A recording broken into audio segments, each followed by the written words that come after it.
Hello, my name is Gabby, and I will be talking about healthy eating and systems thinking.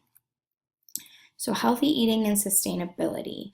By implementing healthy eating into everyday lifestyles, sustainable measures are taken because it contributes to landscape diversity, decreases production of processed food and meat, and increases food security. So, here are 7 guidelines given to sustainable eating that eatingbetter.org thought are necessary in order to accommodate this. So, waste free, they don't want to do any waste. Obviously, sustainable production of food don't want to emit more damage or cause more damage than we need to. Eating better, eating less animal products, buying local, choosing fair trade, a sustainable fishery, so that's consuming fish that are local or in abundance versus the same 4 types of fish Americans usually eat. Balance, consuming less GMOs, less salt, fat, sugar, being more healthy in that way, decreasing processed foods. And then lastly, grow your own when you can, and then supplement with a variety of food sources. Don't just go to Walmart. Try the farmer's market, try the co-op, and so on. So why sustainable food? Why?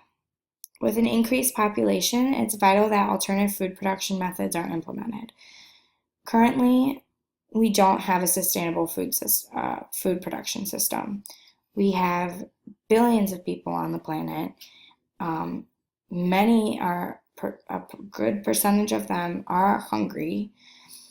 And the damage that our current system does to the environment is just too great. Currently, we emit 30% of the greenhouse gases are because of the agriculture business. This also contributes to deforestation, depleting freshwater resources and marine species. 60% of our current agricultural landscape is used for cereal grains, while only 2% is for vegetables. So by increasing healthy eating, the agricultural landscape diversity would increase to accommodate the demand. It's considered growing fruits and vegetables a more healthy, sustainable method, obviously, less processed foods. If you don't already know, the meat production is very harmful to the environment. So chicken, pork, and beef contribute far more pounds of CO2 into the atmosphere than vegetables and fruit. So this is something, by eating healthier, incorporating more fruits and vegetables into your life, we can hopefully alleviate some of this damage. This is a food pyramid I found very interesting. So it has the food pyramid and the environmental period right next to each other. This was the first time I saw the environmental period, and I really thought it was great. It's something we can compare to the food pyramid, which we've been seeing essentially since grade school, at least for me. So, as you all know, we've got fruits and vegetables on the bottom, making our way to sweets and red meat at the top. Here, it's inverted. So at the bottom, or at the top, it's the most harmful and most environmental impact, and that is red meat, beef. Then we have fish and cheese, chicken, sweets, and it goes down. Vegetables are sort of in the middle, a little bit more.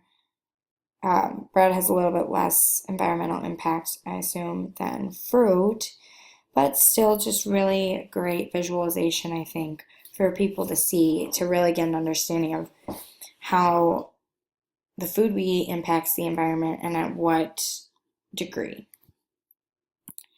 So I thought in order to go into the healthy eating systems thinking, we had to start at a baseline. We had to look at just food production in general.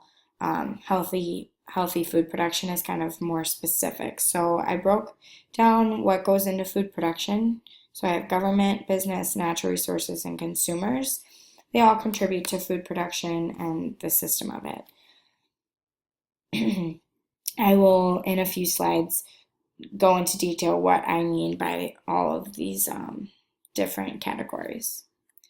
Here's my flows. I believe that they all are a couple. They're all interconnected. Consumers demand different products, so businesses comply.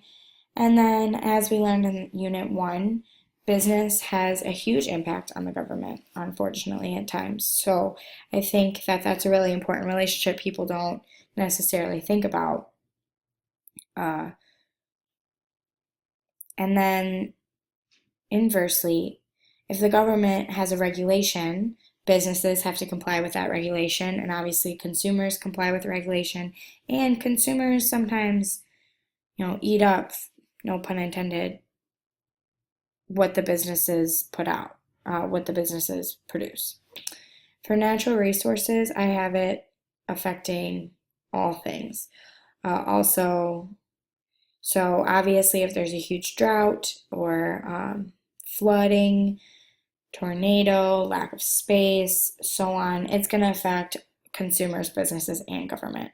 There's not much we can do when the environment, we don't really have, we can't really combat the environment in many ways. So I think that that's an important relationship to see, that we all have to comply with the natural resources that we have, which is another big push for the sustainable uh, food production, healthier eating, and so on. So here's what I have for natural resources. I have land, space, seed, water. We have to incorporate pest and the weather. Government, we have the FDA, taxes and food programs. Businesses, corporations, Monsanto, for example, grocery stores, they compete, also that dynamic. They also have a lot of food waste, and those go into the landfills. And transportation and the business of transportation. I don't go into much detail here, but you have to consider when you're getting avocados in December, whenever they're out of season, and they're coming straight from California, and here in Minnesota, they traveled for possibly 3 days on a truck to get here, or however many hours on a plane, and the gas used and the time and resources put to that. And lastly, I have consumers. So consumers obviously run this entire system. Without consumers, or if consumers all didn't consume, they all produce their own things, obviously the dynamic would be very different. So what do consumers want? This is a really important thing to consider.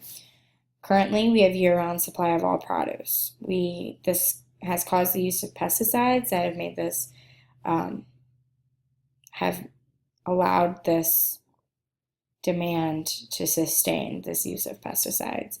The increased demand for animal products, cheap, convenient, and tasty food. So healthy food can be costly, and it goes bad. I drew this connection here. There's back to that 2% utilization of land to have vegetables. We're not producing vegetables at the same demand as processed food or grain for the agribusiness. So that's something to consider. Possibly if we increased our demand for vegetables and fruit, more land would be used for it, and that would change that dynamic. There's also an increasing demand for organic and local farming, which is great. I don't really go into the specifics of organic farming, but it's definitely the step in the right direction, especially if you can afford it. So here I have how America spends money 100 years in the lifetime of family, the life of the family budget. So I'm drawing specifically to this food, this food portion of it. Although the rest is interesting. So in the last 103 years, we've decreased our income's contribution, I guess, for lack of better words, 30%. So it was 43% in 1900 of your yearly income went to food. Now it's about 13. I just thought this is really interesting. Obviously, another thing we need to consider, because our food costs have gone down so much, the population has increased, more vacations, fun, quote unquote, things are done. So we have to also consider that in the system. The cost is really essential to a lot of people. So here I have finally the healthy eating system, or the stock and flow, I should say. So I have an increased demand for healthy eating, increased sustainable farming, decrease in big corporation farming.